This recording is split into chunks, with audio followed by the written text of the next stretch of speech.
Yes, yes. Welcome to the ancient world of tabletop games. I am Agamemnon from the historical documentary Time Bandits. This is a report from a fugitive.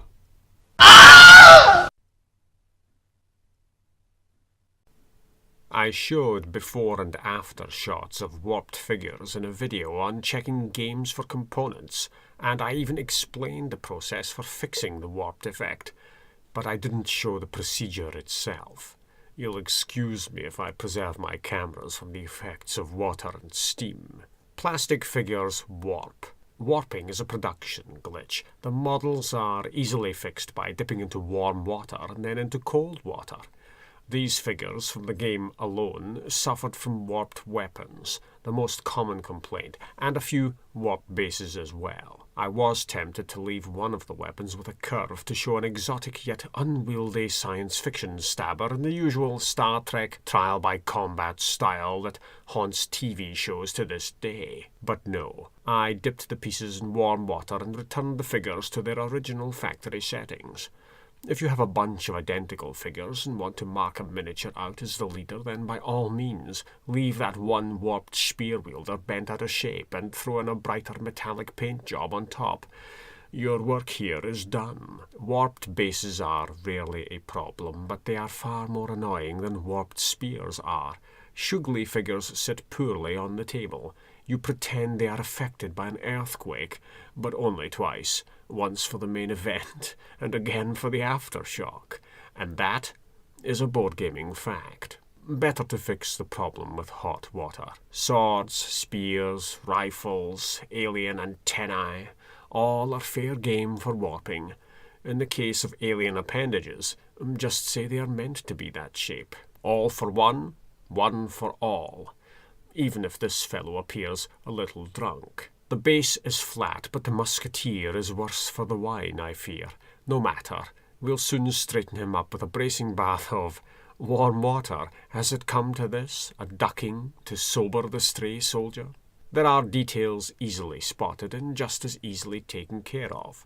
The green figure must have dashed his sword against a wall. Crooked blades are the thinnest of prospects, but respond well to the dunking. Our drunken adventurer is also an easy fix. Dipping plastic figures in warm water is your one-stop cure-all shop. At worst, you'll need to perform repeated dunkings. I fixed a small army of figures this way, and I haven't lost a soldier yet. We'll return to this blue fellow momentarily. It's all about checking the angle of the dangle. Oh dear, his scabbard is under the affluence of alcohol. No socializing for him until that's taken care of. In fixing bases, the best approach is to dip the base and not the figure. This may prove counter to your instincts if you've always handled figures by the bases. That's a handling technique that applies to display figures, not to working figures used in games. We're less precious about figures if they are used regularly for gaming. In short, it's easier to handle the figure by the head than by the foot. I'm sure nervous gamers are screaming at this. Well, damn. On with the show. I tilt the jug a few times to secure a better shot of what's going on. That's the only reason to tilt the jug, and it isn't even a great reason, given the footage I obtained. First, boil your water, then set everything up. This allows the boiled water to cool a little. Have a cup of cold water handy. You'll dip the warped figure in warm water, watch the warped section straighten out, and then transfer the figure to cold water to set the plastic. And that's it. Seriously. Give it a go. Warm water is better than boiling water is for repair purposes. You aren't here to melt the bloody soldier. Just heat him up a bit so that the plastic's memory of the molded shape returns and the warping disappears or is greatly reduced. For this figure, at an angle, I hold the piece by the head and dip the base.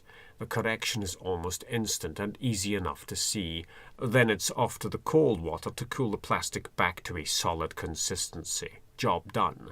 If it doesn't go right first time, try a second dunking. No tongs, and no attempt to push or press or shift anything. Let the heat do the job. If all else fails, you can heat and then move a wayward weapon with your finger. Videos tell you to use tongs, tweezers, a 10-foot pole. It doesn't much matter. Tools are the last resort here. Let the heat take effect first. See how it goes. Tongs and tweezers have the disadvantage of applying undue pressure to heated figures and may leave their marks all over the plastic. With warm water, you won't need tongs to spare your digits. I wear gloves in videos for thematic effect and also for continuity reasons. I will drop footage into a video out of order, and an obvious paper cut in one shot would heal dramatically in the next, which is why I cover my hands and whatever shirt I'm wearing that day. With these gloves on, my hands were wet while dipping. Warm water is fine. Boiling water would require the use of tongs, and tongs are the last resort. Boil your water and then set everything up, giving the water time to cool so that you won't scald yourself or turn the figure into a yolky egg. Just use melted mistakes as dead characters slain by the Martian heat ray. I take figures off camera here to examine them closely and see if I have to adjust the weapons by hand. On the matter of film studios, never feed them after midnight and never get them wet. This is the first time I've brought steam near the cameras, and it's the last time too. Water, but not everywhere. It's a bad move to shake the warm water off the heated figure, but it's instinct I couldn't overcome. Nothing ill happened as a result, so we'll call it a win this time. Heat the figure, dip the figure in cold water, and check the results of your work. Repeat if required. Only poke and prod the heated figure if absolutely necessary. Just go at it like that with your miniature production line. You'll be done in no time. The plan is to use one batch of warm water and to fix everything you said you'd fix. You'd only boil a kettle twice if working on a vast army of warped figures. I use a 1-cup kettle, which doesn't boil the water as solidly as a regular kettle will. That's just my preference, whether making coffee or fixing tiny plastic people. No adventures in saucepanery required. In this video, I'm returning figures to the water after I see the extent of the warping that remains.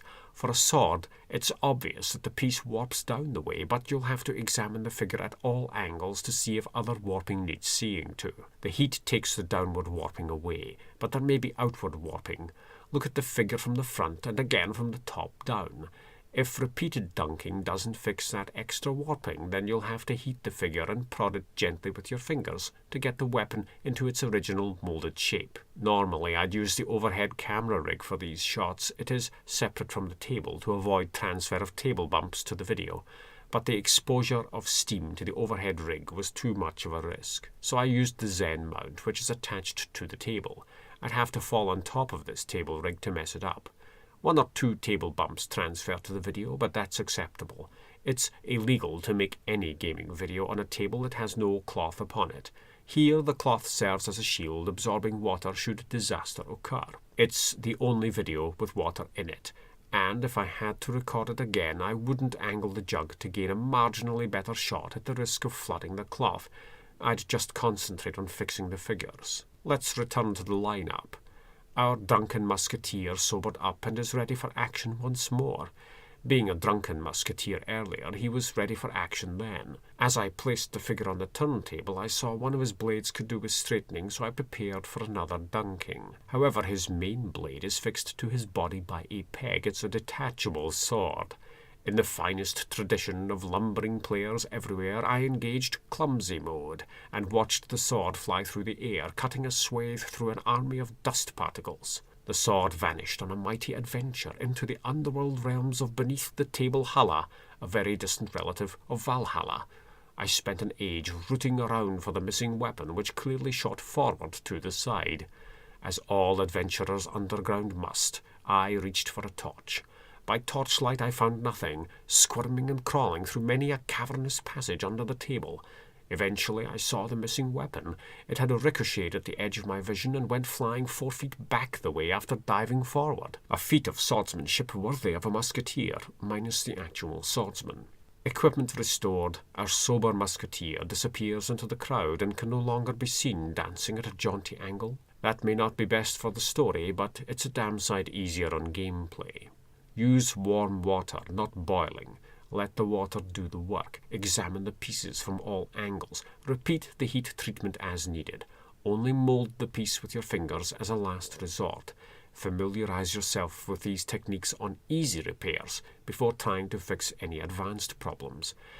If you can only fix a piece using tools, tread lightly, or your swordsman will just be a man holding a candle. I haven't lost a soldier yet, though his sword took an unexpected detour for a chapter of adventuring by itself.